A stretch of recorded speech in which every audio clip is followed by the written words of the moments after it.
Hi, gang. We are live, I hope, for our first ever Tri312 Roundtable. This is the Try in the Shy or Triathlon in Chicago crew. We produce the indoor triathlons, but now also a YouTube channel.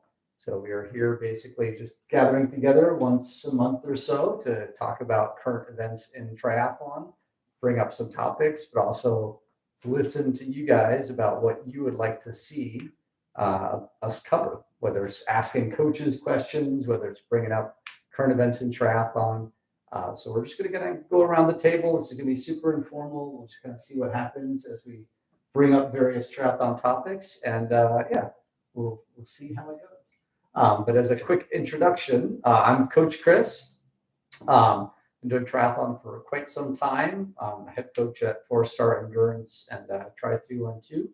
And yeah, I'm just a guy who likes to try. So this is my beautiful wife, Shelly, also a triathlete. Shelly, want to introduce yourself? Sure. I'm Shelly. I'm a triathlete, marathon coach, cardiac sonographer. I am usually the person that you see at the check-in table when you come in for the indoor triathlons. And I think my funny, silly title would be, what do we say, Director of Chocolate? Or Cool. That's it. Which we have a wonderful spread today. Yes. Easter Sunday. Coach Joy? So I'm Coach Joy, also known as Afro Coach, hence the Afro.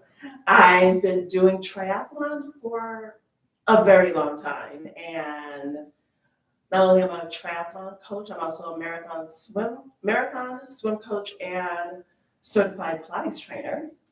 And what is my chief title? Oh, I don't know. Director of Joy. Yeah, joy. I bring joy and happiness to all events. She'll make you smile. If you're ever at the Chicago Triathlon and you look and see Joy at the side of the swim start cheering you on in a tutu, And a red and black tutu. she knows how to make you smile. That's right. That's it. Cool. Hey everyone, I am Coach Brian. I am the CCO of Tri312, the Chief Cheer Officer. Hopefully some of you guys have seen some of the videos that we've already put out on the YouTube channel with some various strength training videos, stretching videos, as well as some great interviews from a lot of our coaches and race directors and soon-to-be athletes and others throughout the Tri community. I am the owner and head coach of BMC Performance Coaching that does strength training for a lot of different athletes throughout the city, master swim and triathlon. So a little bit of a jack of all trades, and yeah, really excited to be here and talk some tri. All right. I'm Fred Critch, and I'm a groupie of Brian's and Chris's. I'm a Tri312 groupie. I also like to mentor athletes. I've been, I guess the first time I went for a run was back in high school, 1980, and off and on ran until I started doing the Chicago Marathon every year since 1996. Then started doing Chicago triathlons, and then started doing Ironman races. It's just a lifestyle, and always happy to bring other people on board, take people under my wing, and Becky, my wife right here, is another groupie, very similar. So take it away, Becky. Thanks, Fred. Yes, I'm Becky, and I'm the newest of the triathletes in this group. I did not learn to swim until I was well into my 5th decade. And I grew up in a family where athletic pursuits included bowling and watching baseball on TV. And so it took me a while to get into athletics. So my real passion is around working with individuals who are a little bit like myself, maybe who didn't see themselves as an athlete, weren't quite sure what to do, how to get into it, and to really help encourage and motivate and help people see that that it is possible. They can be an athlete. Cool. Awesome. Well, that is all of us as intros. And what we'd like to do is actually kind of start this first roundtable by throwing questions out to the triathlon world in Chicago, on kind of seeing what folks are doing this season and what topics you'd like to see us cover. So the first real question is, what race are you doing this year as your big A race, or your top priority race? Or if you don't have an A race, what dream event would you like to do? Anything endurance sports related, swim, bike, run, or triathlon, or any multi-sport discipline. What is that dream race that you want to do? Or if you don't have one, what race are you doing this season? So I'll throw it over to Shelly first. Any thoughts? We haven't really signed up for a lot of races this year. We're planning on doing the races in Omaha. We qualified for World Championship races in Australia, so we'll be there for a couple weeks in August. I already signed up for Madison Half Iron 70.3 in September. What's your A race? Not all the races. I was getting to that. So I guess Wisconsin is my A race. I'm still debating on maybe Chatfull. And so for Wisconsin, when people locally say I'm doing Wisconsin, that usually refers to the full Ironman distance. Well, that's why I said up in Madison, 70.3. Wisconsin. Yeah. But you're doing the 70.3, which is the half Ironman race. So And then my other real A races would be the ones in Australia. cool. Yeah. Cool. So And I'm not What finishing. distance? What are they? They're the sprint and I think standard duathlons, I believe. But these are the fast people out of the entire world. So Shelly qualified at a national championships to race as part of Team USA and the age group Team USA in a world championship event in Australia in August. And one of them I qualified by doing another world championship last year in Spain. So multiple time qualifier for Team USA. And a half Ironman, if you're not familiar with triathlons and distances, a half Ironman is only up to about an 8-hour triathlon. So you're swimming 1.2 miles, you're biking 56 miles, and then you're running a half marathon, 13.1 miles at the end of that. So that's a pretty big accomplishment. So, Joy, any big A races or dream race that you want to do? A race is the new Louisville inaugural 70.3 in August. So it's another half Ironman, and it's the first time in several years that race is coming back to Louisville, Kentucky. But it is this time it's 70.3. Yeah, there used to be a full Ironman in Louisville, Kentucky, and then there was a half Ironman for a couple of years. Then it went away. Now it's coming back.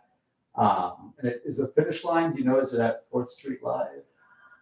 I think So. it is, but the run course is completely different than what the old Ironman course is the reverse of if anyone's done the Urban Bourbon half marathon in Louisville.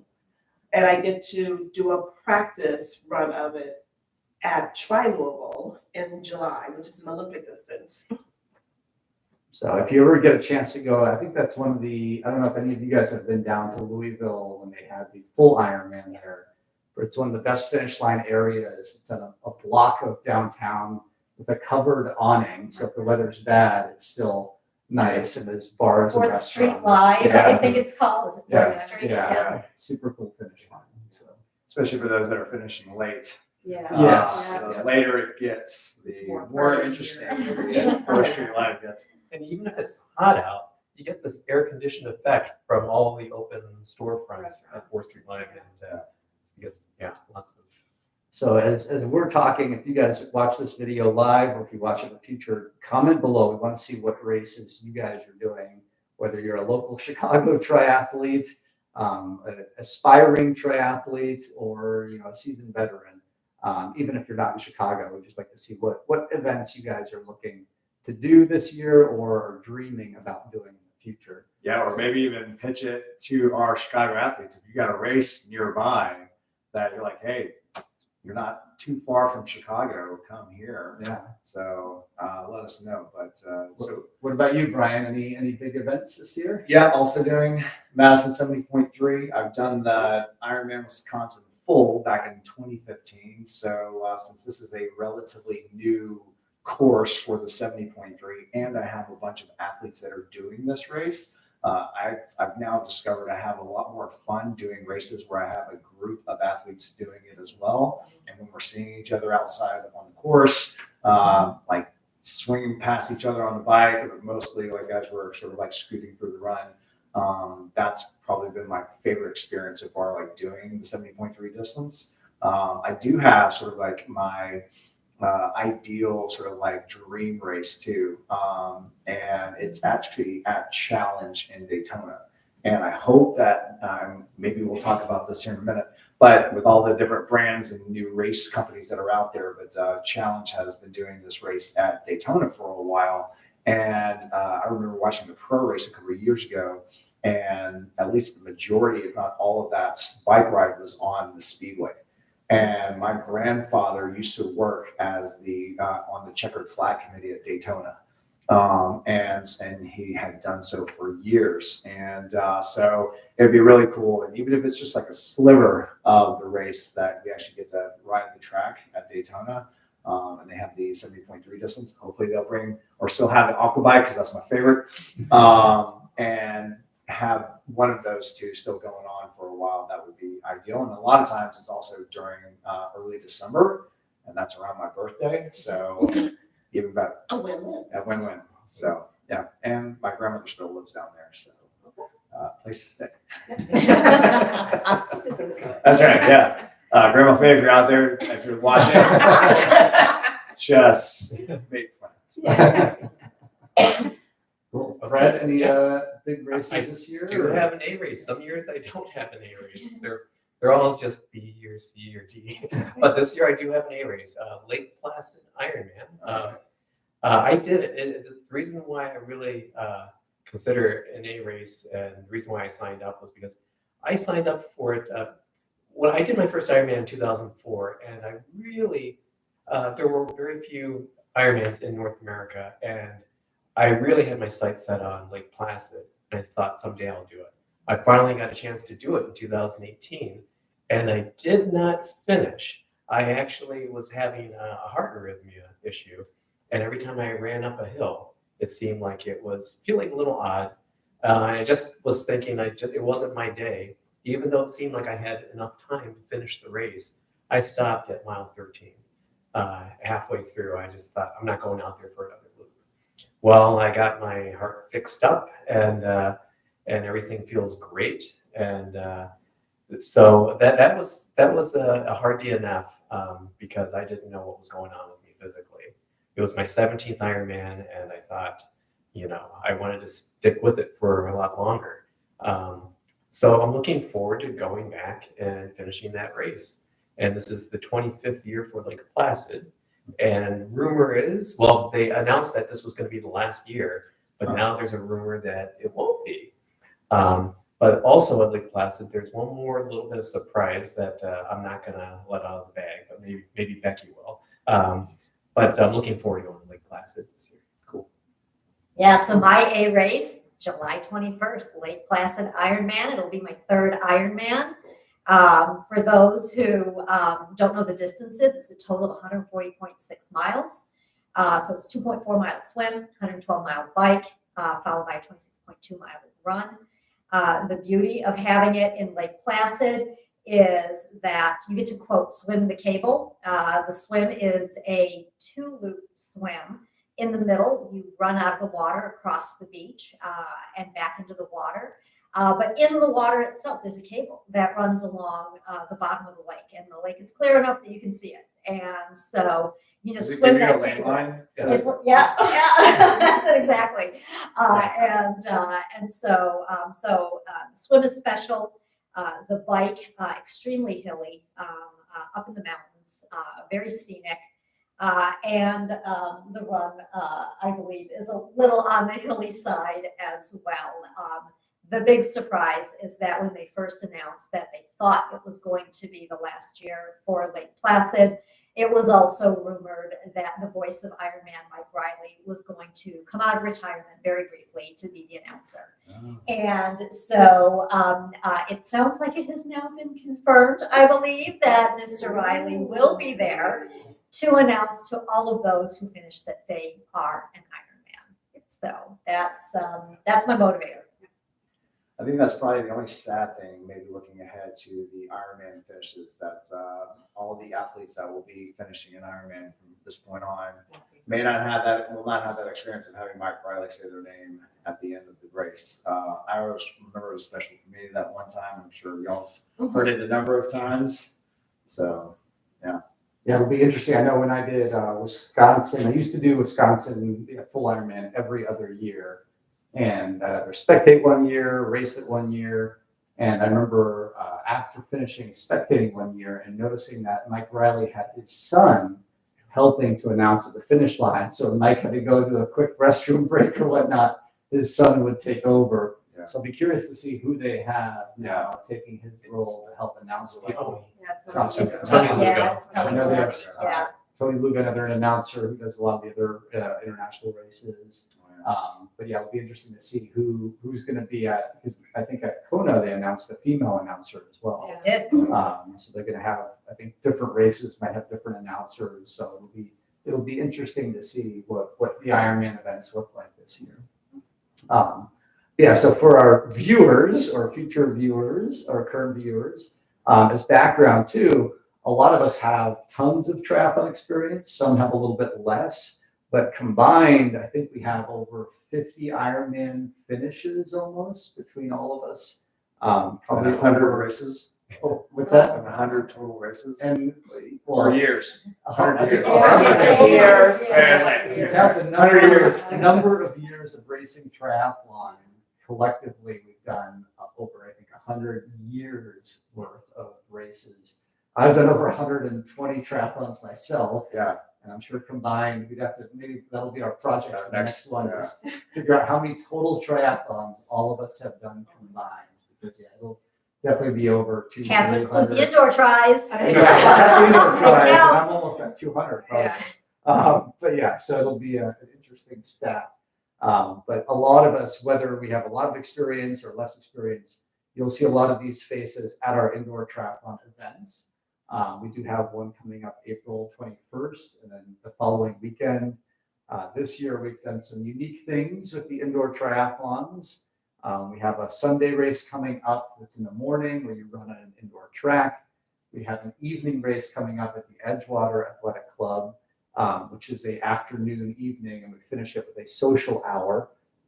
So those can be fun events to kind of kick off your tri-season, simply because we don't have a lot of triathlon races this time of year locally until we get to May and really June. One of the first YouTube videos we posted actually was Brian interviewing Leon of Leon's Triathlon. And that first weekend in June, that race is the official kickoff to the local triathlon season.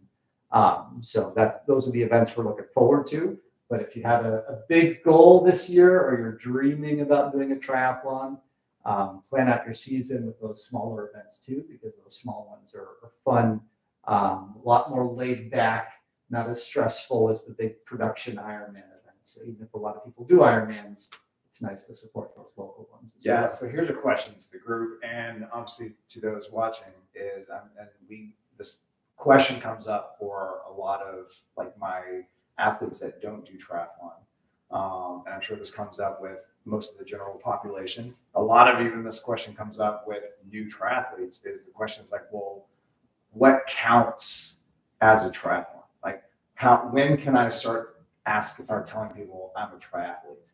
Now I actually have a friend that still calls himself a triathlete, even though he held on to the kayaks all the way down the swim in Chicago. I don't know if that counts. Tell me if I'm wrong. We have that debate, but I think there is that general misunderstanding of like, what is triathlon? How does it compare to like what is an Ironman versus what actually quote unquote counts as a triathlon? you know, for those of us that do the sport, right? Does a super sprint count? Does an indoor tri count? So what are your thoughts? And for those that are watching that are new, like what qualifies you as a triathlete? Anything that is a swim, followed by a bike, followed by a run. That is a Yeah. triathlon. That's it. Regardless of the distance, it could be a 300-yard swim. It could be a marathon run. It could be a 20-mile bike. It's still a swim, bike, run. So if you completed a swim, bike, run, it's a triathlon. Even if you were pulling yourself along those kayaks, or Or- you exit the water, you Or So the back- fact that he was in the water, he exited. Yes. Okay, so Jason, I'm Yes. sorry. Okay. Yeah. All right. And back in the day when the Chicago Triathlon had the cord along the brick Yes. wall, Yes. where people would hang Yeah. on and Yeah. pull themselves along the brick wall. Or even in the indoor Try. tries, Yeah. we've had You can athletes walk. who dolphin dived or who aqua jogged in the pool. And They won do. their division. And won their division. And so if you were in the water for the required time, if you were on that stationary bike for the required time, if you were on the treadmill or running around a track, an indoor track, and you completed it, you're a Yeah. triathlete. Yeah, you know, it's reminiscent of some of the arguments that used to be on slow twitch. I mean, these arguments have been going on forever, where some of the folks who are really at the high end of the sport kind of think like, well, if you don't finish your Ironman in less than 12 hours, should you really bother? And Oh, really? you know, Oh, you know, wow. and then it gets so elitist that they're kind of narrowing down the field, the reasonable field, to a handful of people, you know, like maybe the 10 best athletes out there. They're the only ones who should be racing. And then there's really not enough money by those folks' registration to pay for closing down the roads, you know, to actually put on a race.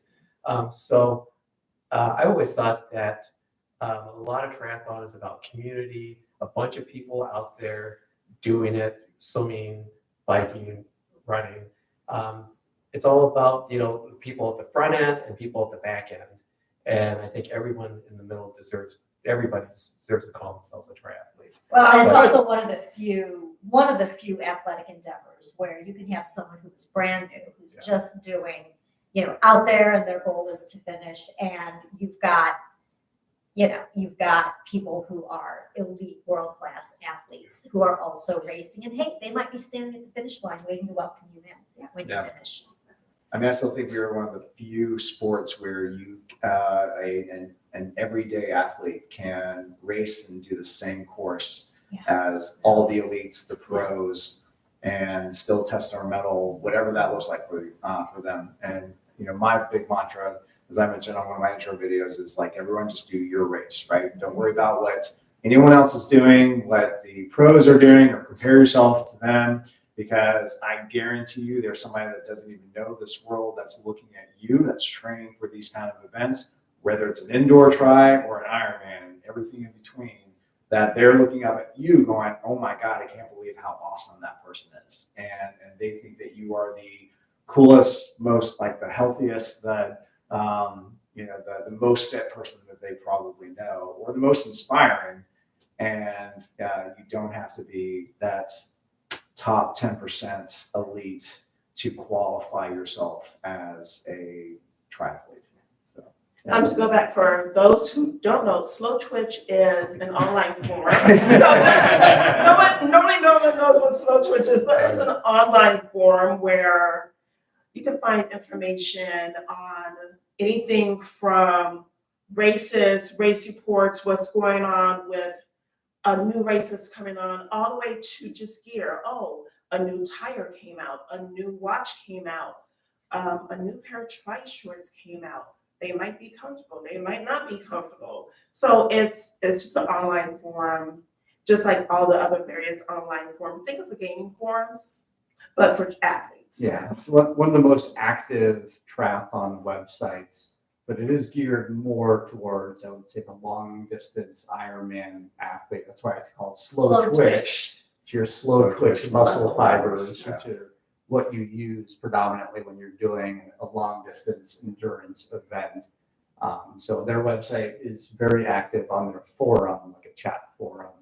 They do a lot of different reviews and race reviews and updates. It's a good general website if you ever want to go. Slowtwitch.com. We have no relationship with them, but it's a good website to know if you're getting into triathlon as a whole. Yeah. Speaking of getting into triathlon and going back to what you just brought up, Joy, is the announcements of all these different races that are out there. So I think what's great about Chicago is that we have a lot of local races that are spread throughout the summer, going into probably early fall. But we also just recently had an article that came out that is highlighting the fact that there are so many other racing brands that are coming out right now. So you got your standard, you have your USA Triathlon races, Ironman. Now you have Challenge, T100, which is a very fast up and comer that's doing a lot of work social media wise. They're garnering all these professionals to race for these particular events throughout the country and also internationally. Let's see who else. Super Tri, which will be hosting and is putting on the Chicago Triathlon, trying to create the Tri Majors for the U.S., which will be Long Beach, Chicago, and New York. No New York. Well, no New York this year. They still haven't listed. So For next year, they So thoughts on the development of all of these new race brands, and what do you think that might? How that might translate for our athletes here in Chicago, and does this provide now more opportunities to enter the sport, or just more opportunities to challenge themselves in the sport? I think it's both, because I have not done of the family of the new events. I've done Rev 3, which is on the East Coast. It's a new opportunity for those to go in, and depending on the race, there might be more opportunities for families to race together. When my experience racing Rev 3 in Williamsburg, there was a couple of kids races, and they also had events for the kids to do while their parents are racing, which sometimes if you have parents who are athletes, does one race and one watch the kids, or vice versa. Yeah. I'm intrigued by the T100 series. Yeah. So the T100 series, if you're not familiar, is a new brand that kind of just came out, and it's 100 kilometers of racing. So they're generally calling that kind of the middle distance. It's not a full Ironman, but it's still a very long distance event. The professionals might do it in 3-4 hours, but for us, it might take twice that amount of time to do that type of distance. So it's still kind of in between what we call sprint and Olympic distance, and then the long kind of half Ironman, full Ironman distance. Does it feel like it's somewhere in between that sort of Olympic and 70.3? It's Yeah. Olympic and 70.3 because you have a 2-kilometer swim, Yeah. an 80-kilometer bike, and an 18-kilometer run, which is a little over what? No. Who has math? No, 15K is 9.3, so. It's just under a half Thank marathon. you. A half marathon is 21 kilometers, so 18K Yeah. is 2 miles shorter. So 11J, 12. Yeah. 12-ish. We apologize for our international viewers. The 100K races actually were really popular in Europe, and that's where that standard came I from. love it. I love the idea of it. Right? It's nice. But I'd say the interesting thing about some of these other events is not necessarily the difference in distance, but the difference in format, because a lot of them are different format of events. Like the 100K events, they have professional fields and they do looped courses. Whereas a lot of the Ironman longer distance events, traditionally, you see the pros start, and then the only way to watch that race is, online through a live broadcast, or you go on the side of the road, you wait around for half the day, and you see them whiz by once, maybe twice, if it's a bigger loop course. But in a lot of these T100 events, they're actually making them shorter loops, so you see the professionals multiple times, so it becomes So more more spectator Almost friendly. like ITU. Oh, yeah. And Super Tri, which is a brand that started these different formats of kind of team-based racing and super short distance repeat type of events. They've now become the title sponsor of the Chicago Tri, and they might bring the elite field back to Chicago, is kind of a word on the street. And as they do that, it might be more spectator friendly in a similar format. So seeing a lot of these more spectator friendly formats, I think is really great for the sport. Yeah. What's also new too, or just recently in the last several years, has been team-based racing, which we're now seeing in the Olympics. Mixed team relay, 2 men, 2 women. Those are so much fun. They're so cool. Super duper sprint rapid fire triathlons, one after the other. It's kind of like a relay. You tap the person and they go, and it just makes more exciting, format of races to be something that you can watch. So it's fun to watch both on TV, but it's also a lot of fun to watch in person. And actually, the race that Shelley mentioned that she's doing this year, Omaha. In Omaha, they have the USA Triathlon multi-sport national championships, which is like a festival of races all week long. And that whole series ends with mixed team relay events, both triathlon and duathlon, where teams of 4 do that exact same format that the elites do. Nice. So I think that's going to start to catch on. It'll be interesting to see if more local races might start to add those types of events in, because making triathlon more of a team sport is definitely, a fun way to keep people engaged in the sport. And it's not always focused on going longer distance. Yeah. You get to focus on just having fun and doing shorter commitments. You know what? And I want to give a shout out to a race that I do every single year. It's the Naperville Sprint. Such a fun race, but when you start talking about like the options that they have available to all types of racers, I love how they are able to put that together, because that's with Experienced Triathlon, correct? That hosts that event. Yeah, they're the title sponsor. sponsor, I don't know if they produce it or if they're just a partner, but yeah. But however they've managed that, I mean, I think it's so well run. It's a great little location. It's pretty spectator friendly as well. But you have the full sprint triathlon. So for that, it'll be like it's in the quarry. It's like a 300 meter or 350 meter swim. It's only like an 11 or 12 mile bike, pretty flat, and then a trail run for a 5K or 3.1 miles. And you also have the aqua bike, which is the one that I love, because full disclosure, I'm not a huge fan of running. I do it because I need to for my tri events, but I'm also much better at swimming and cycling. And so I have a much better opportunity to maybe like podium if I'm just doing those two. But like with the multi-sport event in Omaha, they're doing all of those, like aqua bike, aquathlon, duathlons, and they also have the duathlon option at that Sprint at Naperville, and they have a kids race. So you have like every type of athlete, young, old, any type of multi-sport event that you want to do, and especially depending on like whatever is your potential barrier to entry, right? So if there's somebody that isn't quite ready to swim or add the swim into their multi-sport experience, having that duathlon is a fantastic option. For those like me that aren't a fan, or running is just no longer an option for you, but you can still swim and bike, they have the aqua bike, and it's fantastic. You finish in transition and then you leave.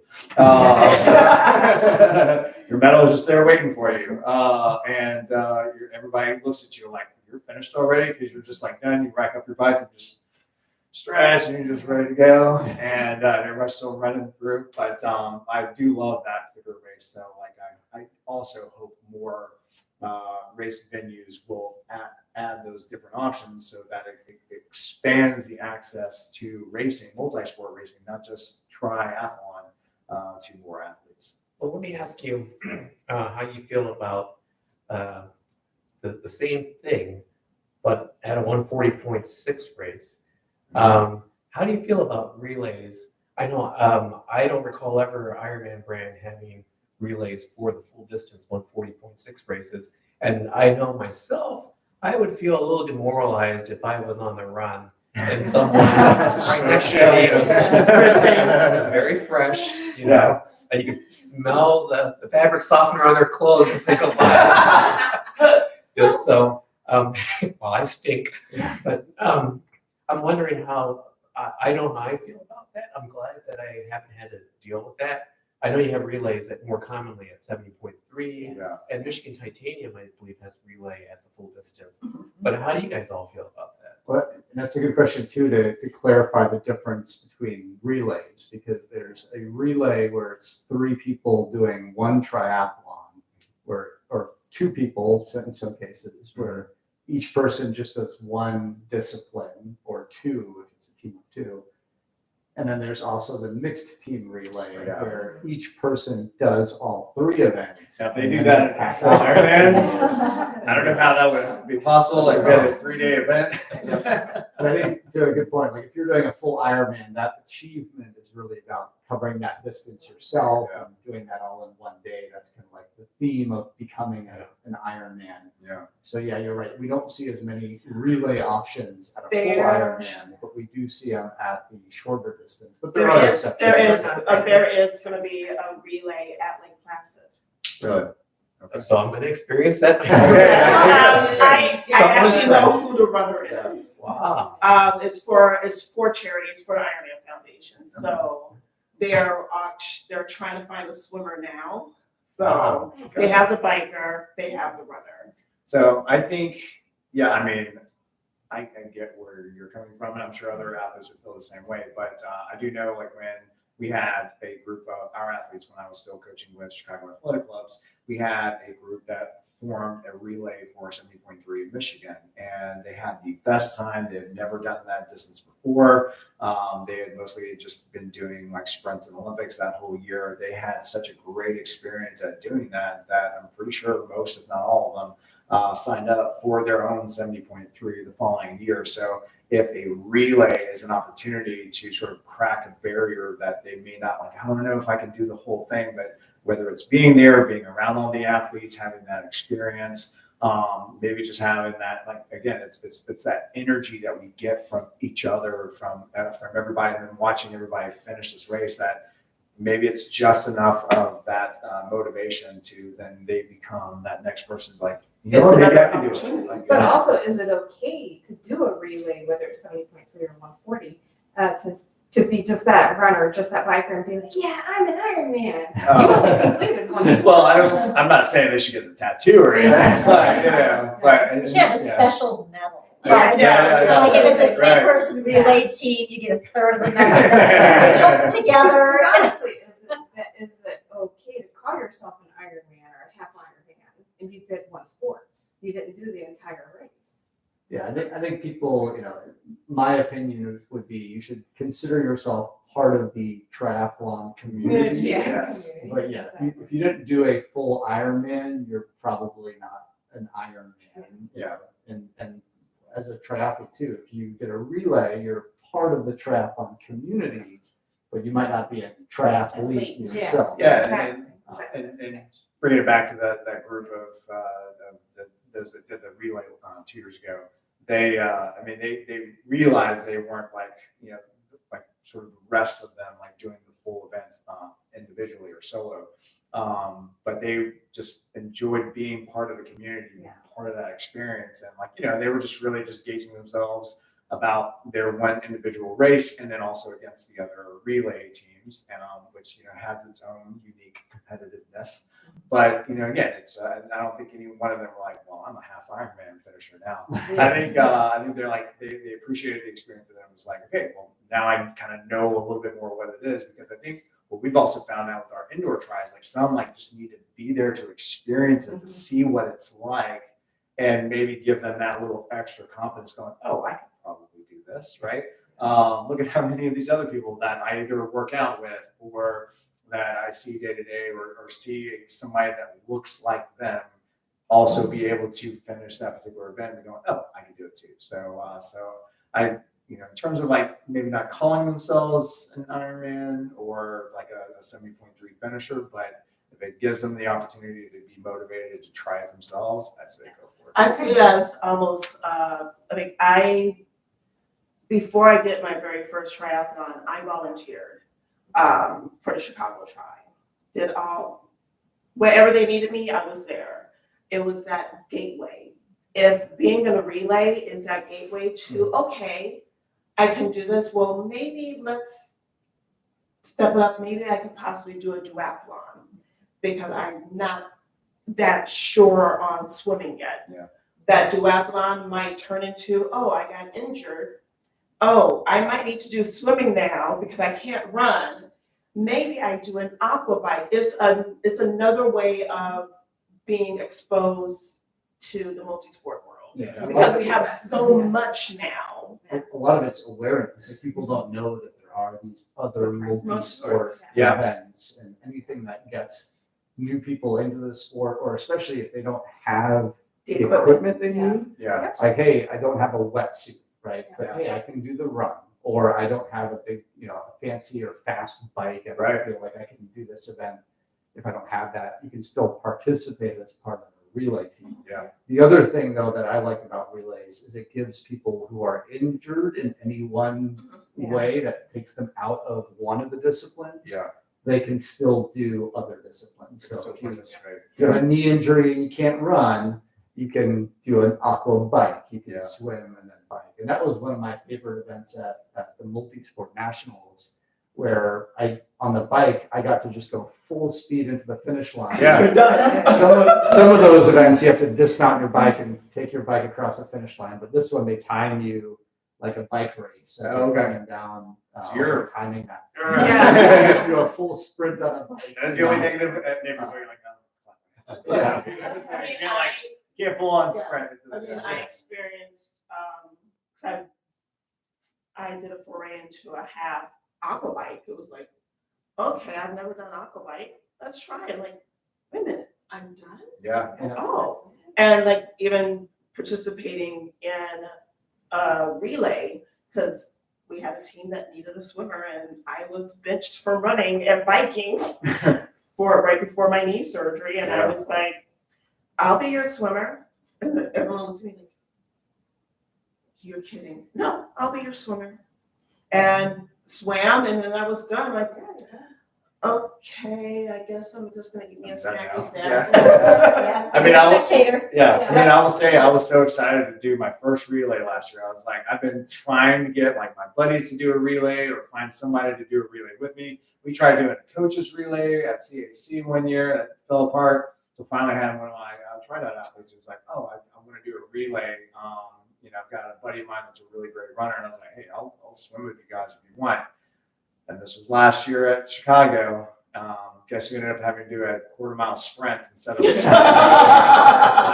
That's great. Oh, darling. I think we were all running from swim starts into transition, like crying, like I'm not supposed to run today. I did that with was. my running shoes. I mean, luckily I had running shoes. Like I was had athletic gear beyond like what I was planning on swimming in. I will say I did swim with our run.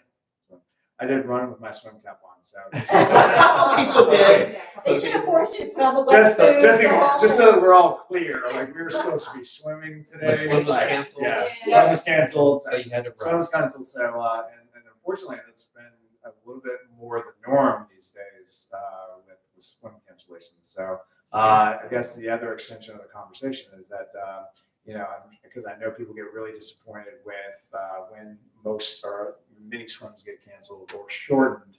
Not a lot of people. I get mad. I get highly upset when Yeah. the swim is shortened. There's a group, if you've ever seen it, they made T-shirts called "The Swim is Canceled," which was on the shirt because a lot of triathletes are nervous about the swim and Yeah. they like events where the swim actually does get canceled. And it turns into usually a duathlon where you bike and then run is sometimes what they call a duathlon, but technically the true definition of a duathlon is run, bike, run, where you do a second run in place of the swim, which is what the Chicago Tri does whenever the swim has to get canceled there.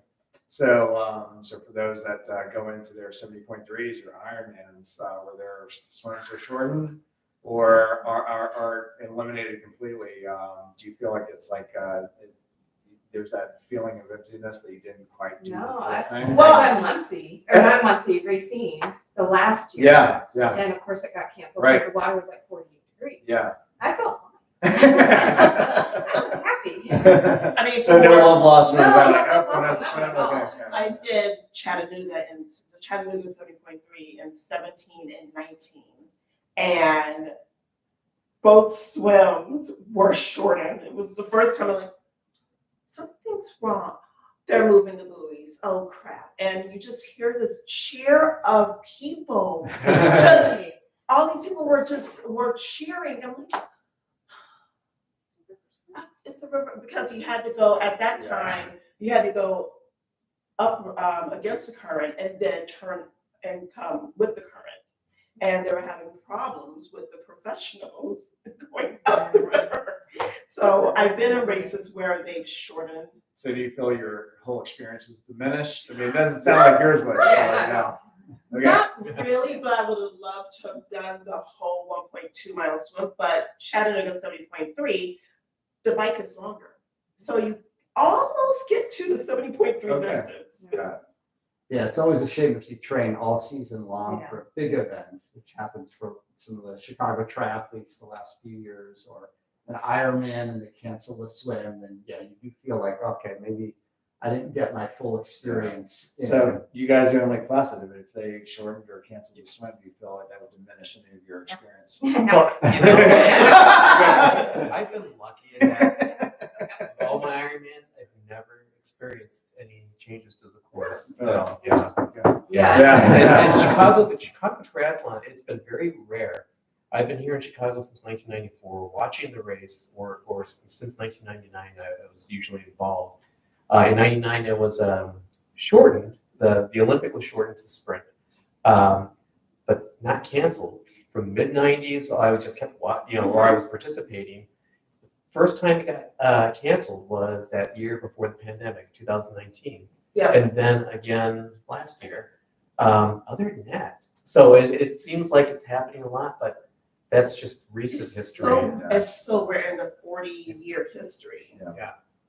Yeah, they try to produce full Ironman events, especially at venues where the swim is least likely to get canceled, because they've been bitten by that at a few events in the past. But yeah, so one other thing I want to throw out there, just so that we have some resources for people out there. If you're interested in getting into triathlons, there's a lot of places you can find out about triathlons.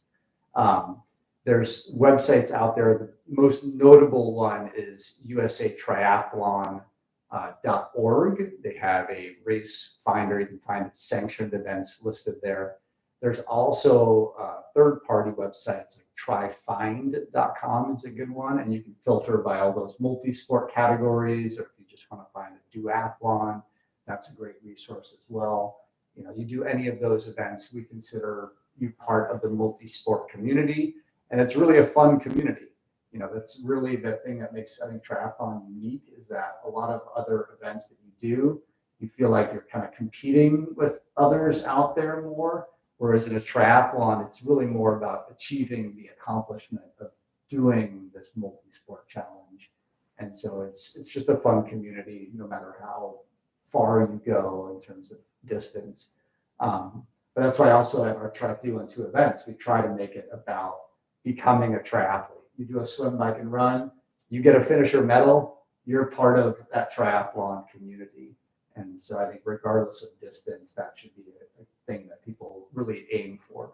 A couple other quick resources I want to throw out there for people as well. And if anyone watches this video, if you have other resources that you recommend, post them in the comments, let us know. We can also feature, if you have any thoughts, email us. coach@tri312.com will come to us, and then we'll try to feature those races, those events, or that information in future roundtable chats. But we definitely want to hear from you guys, so go out there, post, let us know what you would like to see. But locally here in Chicago, if you're trying to find out about events, there's a lot of really good communities that are usually completely open to participate in. A lot of clubs that have social hours that you can join. Usually our Tri312 events end with a social hour afterwards. So if you hang out at the end, you can always feel welcome to join us at those socials. We'll have a big one, I think, at the Edgewater Indoor Tri, our last one of the winter series. We'll end with a nice, fun social hour afterwards. But there's also other groups out there. So in Chicago, one of the biggest local kind of social triathlon communities is the Chicago Tri Club, so chicagotriclub.com. They have a monthly meeting. It's usually the first Wednesday of every month. And that's a great place to meet people, find out about races, hear about what races are fun to do and all that. So we definitely recommend those. IRONMAN also produces a Tri-Club social series. Usually those are about once a month, and they'll be at different local businesses and partners. So stay tuned for those. We'll try to share information as much as we can about these different events on the Tri312 website. So stay tuned for those. And then also local like running stores and bike shops.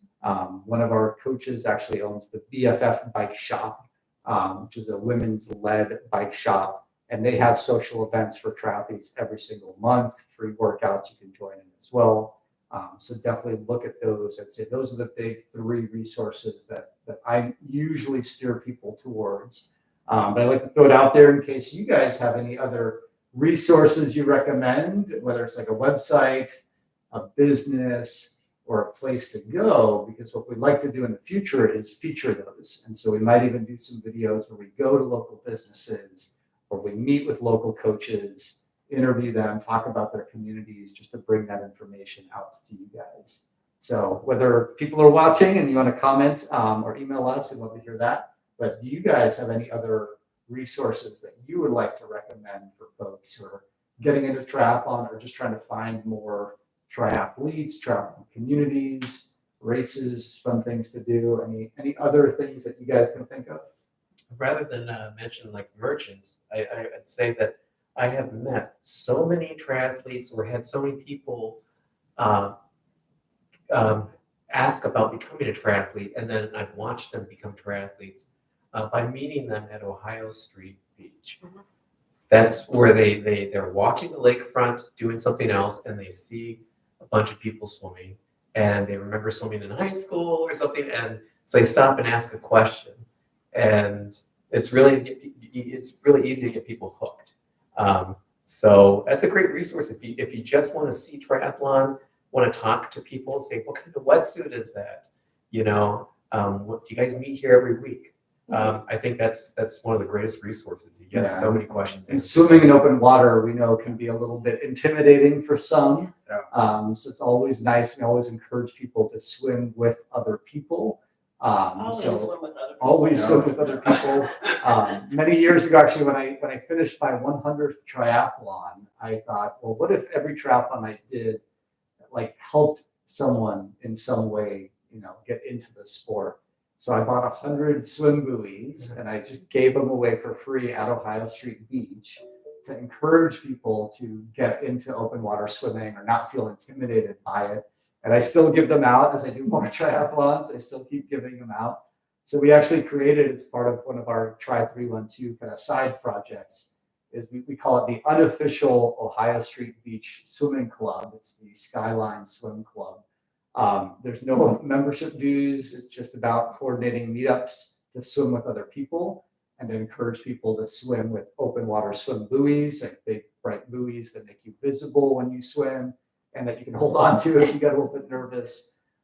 So actually, if anyone wants to join that, there's the Team Reach phone app. I guess we'll probably put links and whatnot in the comments and description. But if you download the teamreach.com phone app, you can join a couple groups. We have one for actually just Tri312. So if you put in Tri312 on the Team Reach app, you can start to get involved. You can see about what local events people are doing and that we're posting about, especially the indoor triathlons, which other events as well.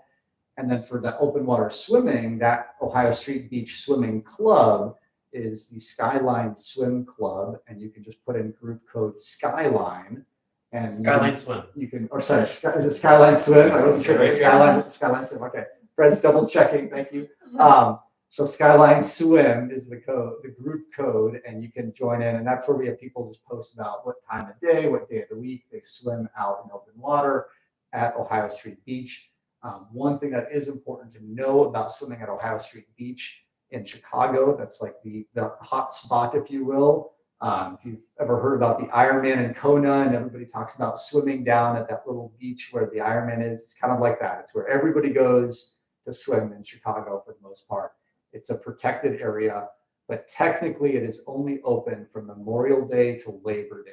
And that's from 11 a.m. from until 11 7 p.m. Yep, 11 a.m. to 7 p.m. If you go on the Chicago Park District website, that's where they have all that information, as well as other beaches where they do allow open water swimming.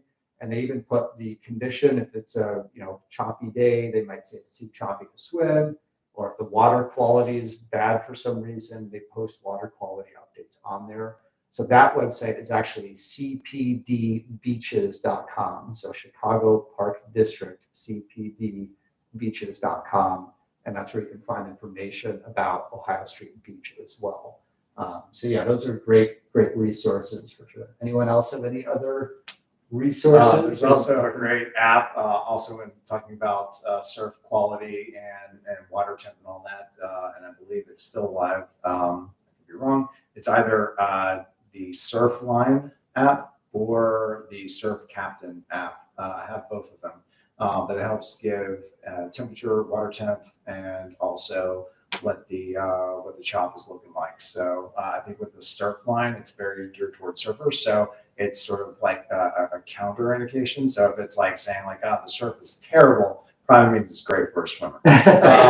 So it's just kind of like learning the app a little bit, but those like looking ahead to seeing what the conditions look like, so that if you're a little bit more apprehensive or anxious in swimming in choppy water, you can sort of plan your trip down there or to any of the other open water areas, beaches, whether it's Foster or up in Evanston or anywhere in between. Just kind of check those. Some of them aren't the exact location, but you can find a spot that's relatively nearby. At least gives you something of an idea of what the surf is looking like and what the water temperature is. Yeah, mine is similar. It's surf-forecast.com. Okay, cool. Yeah, and it gives you Chicago breakwater.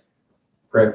And then I'll also say like if you have access or nearby, or you go work out or train at a gym, like find out, because I would say most like either gyms, master swims, if they have like a swim group that works out, they may have a coach that is familiar or ingrained in the community of triathlon, or know who's to ask, right? So if you ask like a trainer, front desk person, like a master swim person, like there's, especially with Chicago Athletic Clubs, for example, FFC for any like individual type of training, Lakeshore, there's a lot of clubs that you just have to ask the right question and get directed to the right person. And if you're looking to either connect with that group at that physical location or just connect with a coach, I'm sure they can also steer you in the right direction as well.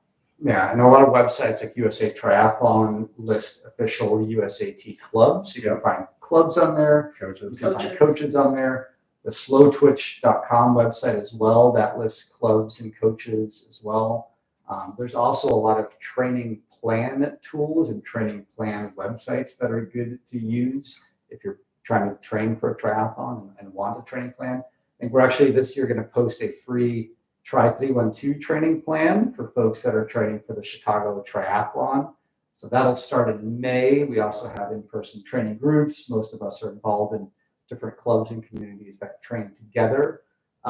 And with that thought, I want to throw out one kind of final question to the group, and that's really about another resource for athletes. What training plan do you use? If there's an app, if it's just like a printed out piece of paper, PDF file, where do you go to get your training, workouts or big calendar work, training plans?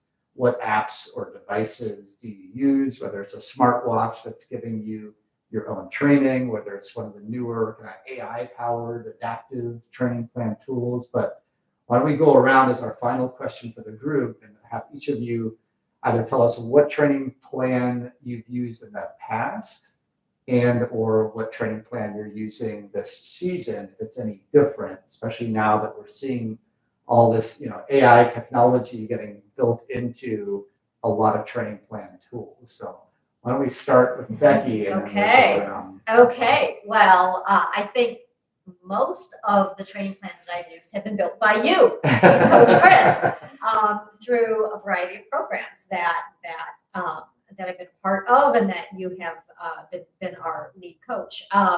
So that's typically where I get my training plans from, but I also from Ironman. And what apps do you use? that Yeah, when I you're use getting those I use training Training Peaks, have my Garmin watch that I use. I have a Stride Pod that I use as well. I try to go relatively simple. I don't want to have too many things that I'm messing with. I also use a MyZone heart rate monitor, so I can train by heart rate as well. But those are the main things that I use. Cool. Okay, well, I know I've been doing this long enough to know that there's a lot of science that can go behind training to make you as good as you can be. And also, you can just wing it. And I'm kind of in the middle. I have definitely done over the past 30 years my research on how much science you can use.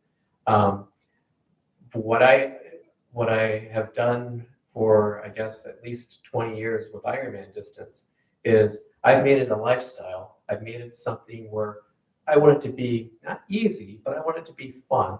I want it to be something that I can keep doing. So I'm not necessarily trying to go hard and get my best race. I'm trying to stay injury free. So I kind of do a lot of this by feel, but I've seen your training plans and I know what kind of volume I ought to be doing. I know, what's the minimum and what's the maximum before I get injured. And in the middle there, I'm just doing it by feel, making sure that if I'm trashing my legs with a bike workout, that I'm giving myself a couple days before I trash my legs with a run workout, and I'm putting swim workouts in the middle. I'm doing long distance with each discipline on one day and intensity on another day. And if I feel my shoulders bothering me, a knee's bothering me, I'll back off.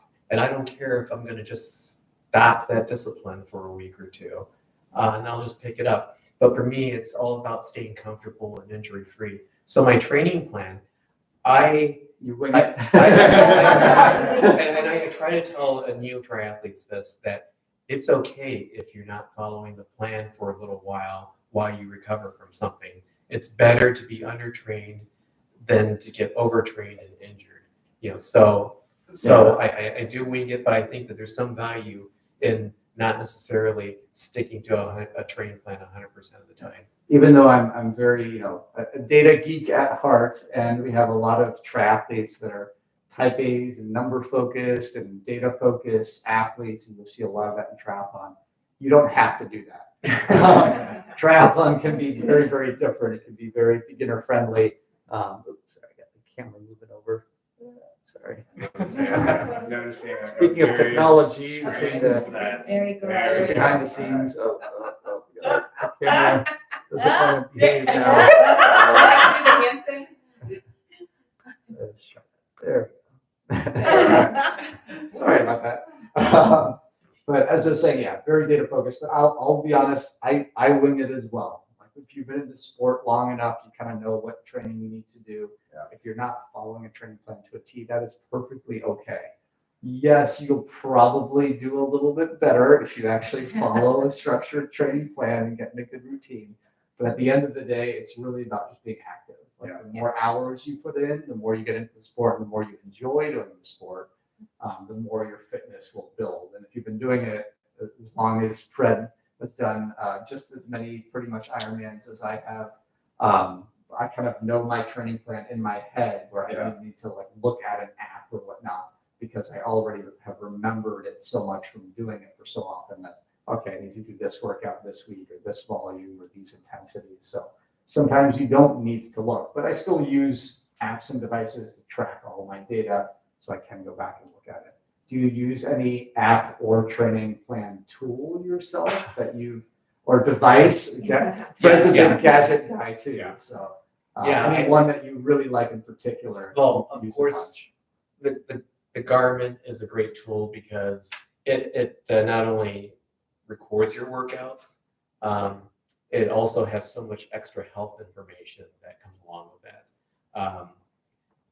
But I guess The device I really love is my MyZone heart rate monitor. And the reason why is it tracks my volume.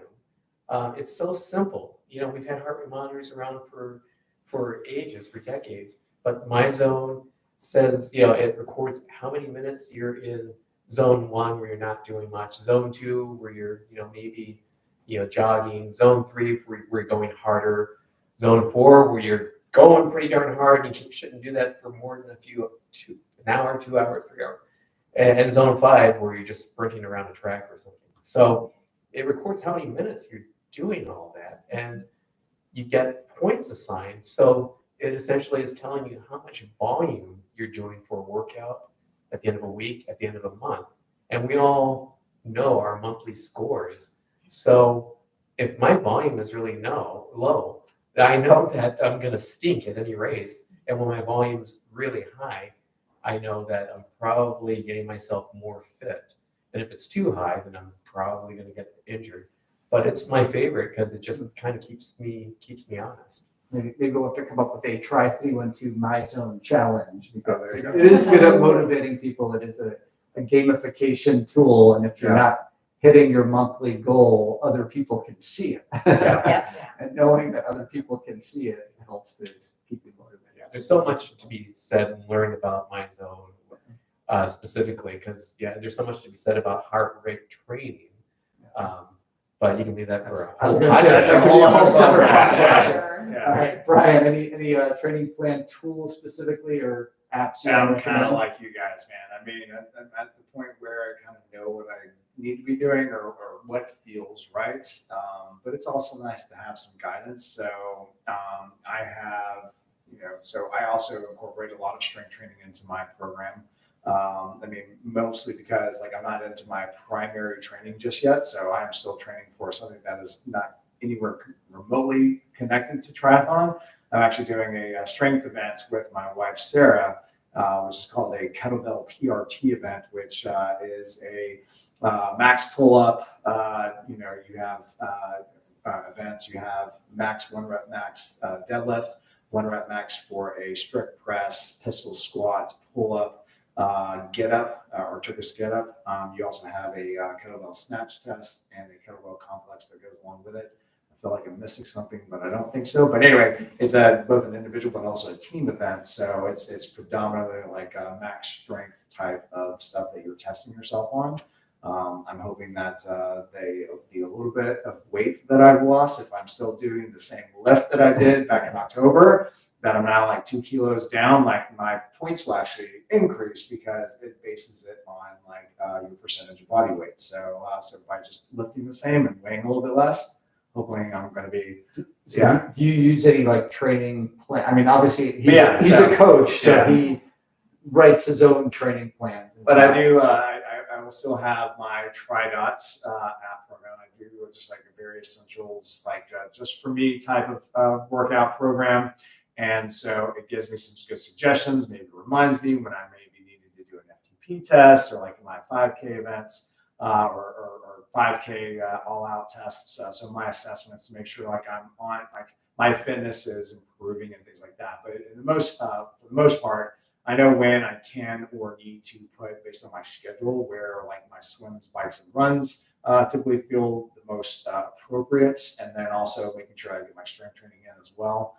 So I'll use that as a guide, but ultimately I will also use Training Peaks to help sort of okay, these are the things I need to be doing, but I also kind of know based on my time and schedule, how I can arrange it to fit my view better. And because TRIDOT doesn't quite have strength training down just yet, based on how I strength train, because my training age, meaning how long I've done strength training, is pretty considerable compared to I think most triathletes. I need to be able to fit it into where I'm not too sore one day or having too much fatigue in my legs, say if I'm getting ready to do squats or deadlifts or things like that. So I use it as a guide, but I still kind of just do it by feel based on what my schedule looks like. My favorite devices, I love my Garmin, and as I'm sure everybody else does. And the device though, the app though, I'm a big fan of Full Gas because I'm also, since I am training for Ironman specific events, 2023 this year.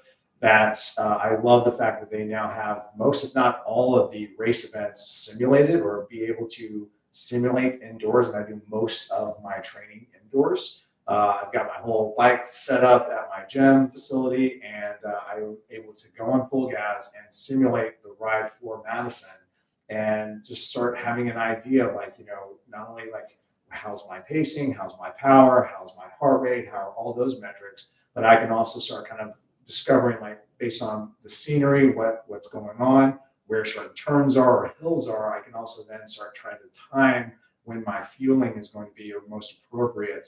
So I'm staying on that schedule, and I'm not doing it where I like trying to hammer a downhill. I can like space it out as well. Like, I'm not exactly on whatever interval I'm on. I can be like, oh, there's maybe a hill coming up or a plateau. That's probably the point where I'm going to. Now I can strategize where things like That could probably be a whole other episode as well, as talking about how to use a tool like full gas to, when you were saying simulation. Yeah.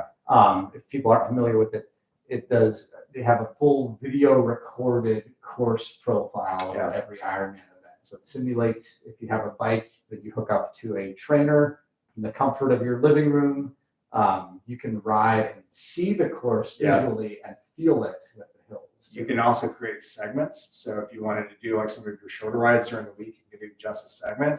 And you also can gamify that as well and turn it into a challenge to see how, like, if you're improving, if you get through that particular segment faster or better than you did at the time before.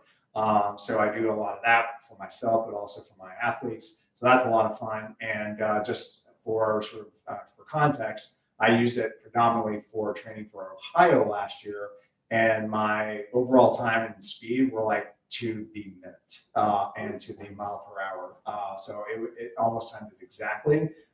Everywhere my fueling spots were like, oh, that's where that point is. And I was pretty much on my every 12 to 15 minute fueling and hydration cycle. And I was seeing all the same sites that I remembered seeing on the screen. So it gave me that familiarity and the comfort that I knew where I was, and I had more confidence going through that particular race. Cool. Joy, any training plan tool that you've used over the years or are using yourself this year? Since I also write plans. She's a coach as well. I've used TRIDOT. Like Brian, I have to do my strength training. So I definitely use Training Peaks more so than anything. At one point, I was a Training Peaks ambassador. I still see your photos, I think. I know, they're still there, yes. Training Peaks, of course, my Garmin, and my Tempo trainer, which I use in the pool, which is basically a metronome for the pool. So you just put in your swim cap, you can change the beat, change the rhythm to match it. I love it. I do have an indoor trainer, but I have a dumb trainer. So I'm very low tech when it comes to the bike, but I use Training Peaks because I need to see that overall view of my schedule, because our schedules are crazy because we're also trainers. I added my Pilates because it has to be in there. And my MyZone heart rate monitor. And for me, the main reason I use it much so now more than ever is because I suffer from migraines. And I can sometimes tell by looking at, like, if I'm getting ready to trigger a migraine. So, yes. Shelley, any training plan tools or apps that you would recommend for folks out there looking to do their own training? Well, like Becky, you put mine together. But also, I usually start off with Training Peaks for so many years. And then it's really in the past year, maybe, that we switched to TRIDOT. Love TRIDOT. I'm a TRIDOT pool, school, lane, assistant, instructor, whatever you want to call it. But yeah, I enjoy the TRIDOT plans very much. It depends on the race. If it's a half iron or a full iron, I'll try to follow it to a T.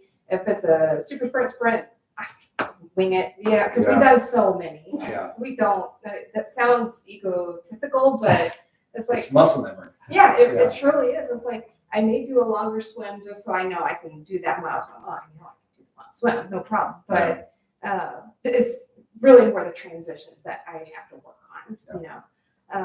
But yeah, TRIDOT. Shelley likes to earn her unicorns. When you, Right, you do a unicorns, workout and you execute it perfectly, like the right intensity and volume, my 100%. you get scored. And so if you execute your workout perfectly, you earn little prizes. And people like the voice of Ironman, Mike Riley, you get a little audio clip from him. He's like, awesome job. You're a unicorn.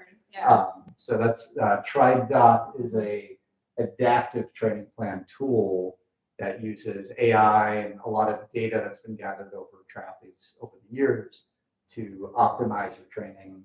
So as full disclosure, myself, Brian as well, are TRIDOT coaches. We use the TRIDOT tool. We've also used other tools and apps over the years for different purposes, different disciplines, whether it's strength training or some single sport disciplines. And Training Peaks is another training plan tool. You'll often hear people talk about TRIDOT versus Training Peaks. Some people use both, but those are two of the more popular apps where people get training plans, whether it's from a coach or a free plan. So those are good resources to look into for sure. And we'll try to post links. So we'll And I'm sure a conversation about AI and training. Yeah, that'd be a Be big a one. subject for another, These days, AIs and everything. So all training plans are getting more and more adaptive, where they're taking your data and using it to more custom tailor your training. But yeah, at the end of the day, whether you're working with a coach or not, it's interesting to use technology, and we'll probably have a good conversation. But also, I like my Garmin and I like the My Zone Switch. I don't ever wear a heart rate strap around my chest. I have my switch on my arm. Yeah. So most of us probably use heart rate. That can be another good topic in the future. If anyone else out there has any other things they would like to hear about or topics they would like us to cover, comment or email us again, coach@tri312.com. If you've listened to this whole chat, go use the survey email or something. This is our first episode, so we're really just experimenting, trying to get the technology figured out. I know it's not perfect. Lighting, audio, we're going to work on that. But yeah, this is just our fun first episode to get some folks together, share some information. And I got to know a little bit more about you guys too, so that's awesome. So stay tuned. We'll probably do these at least monthly, maybe even frequency. But yeah, thanks for tuning in, and see you guys in the shy. See you in the shy. Bye. What's that? You're gonna see me in the shower? What?